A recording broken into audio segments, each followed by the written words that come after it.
안녕하세요. 오늘은 사무엘상 6장을 살펴보도록 하겠습니다. 블레셋 사람들이 이스라엘을 침공한 거잖아요.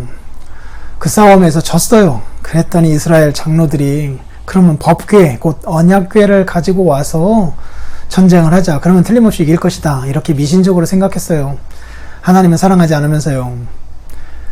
그때에 이 전쟁이 또 그 패배로 끝납니다. 그리고 언약궤까지 뺏겨요. 그럼에도 불구하고 5장에서 언약궤 홀로 다곤의 신상에서 그 이방 신들을 다 제압하는 모습을 보게 되지 않았습니까? 그리고 그곳에 있는 모든 사람들에게 하나님께서 재앙을 내리셨잖아요. 독종이 발하게 했단 말이에요. 아주 악한 종기 같은 거요.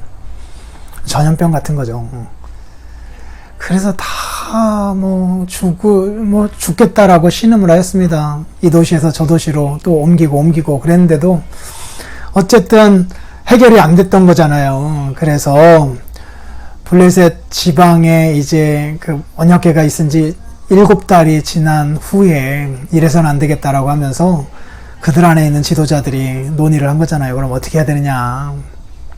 그때에 다시 이 언약궤를 이스라엘로 돌려보내자라고 하는 생각을 하게 됩니다. 왜냐하면 이 언약궤가 그 무서운 것이다라고 하는 것을 그들도 알고 있었기 때문에 언약궤가 가는 곳에서 하나님이 기적을 다 일으켜 세우셨잖아요. 가나안 땅으로 들어오시길 때 광야에서 말이에요.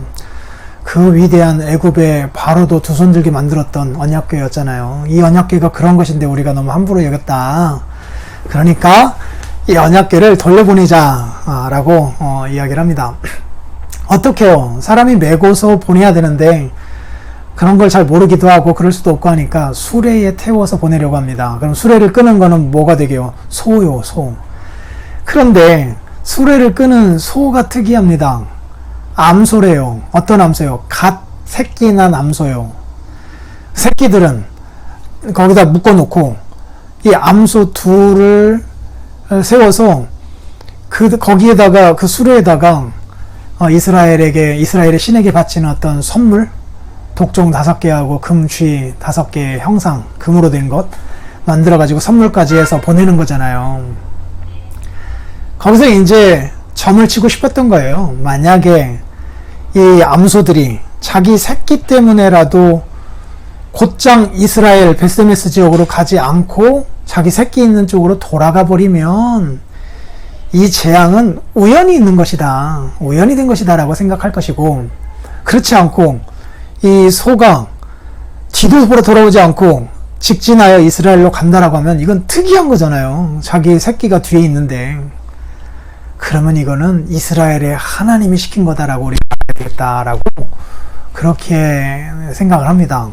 그래서 소에다가 수레를 끌게 하고 거기다가 선물을 보내어서 보냈는데 웬거려 소가 울고 있으면서도 새끼를 향하여 뒤도 돌아보지 아니하고 앞으로 전진해가는 거예요.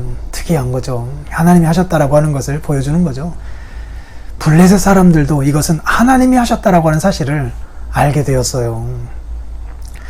반면에 이 언약궤를 이제 맞이하는 이스라엘 사람들, 베스메스 사람들인데요. 이 사람들은 이것을 함부로 여겼어요. 그걸 들여다봤대요. 어떻게 보면 구경거리로 삼은 거예요. 아직도 깨닫지 못하는 이스라엘 백성들의 모습을 봐요.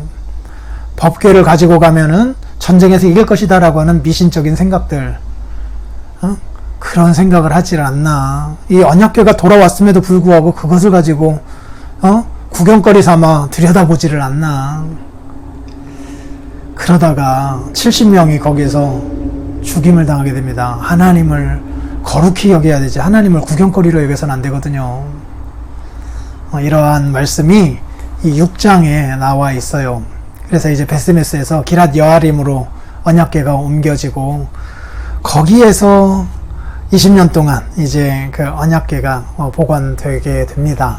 한번 여러분들이 읽으시고 언약궤 홀로 언약궤 홀로 전쟁을 이기시고 이제 다시 그 성으로 돌아오는 그 장면을 한번 확인해 보시길 바랍니다. 내일 뵙겠습니다.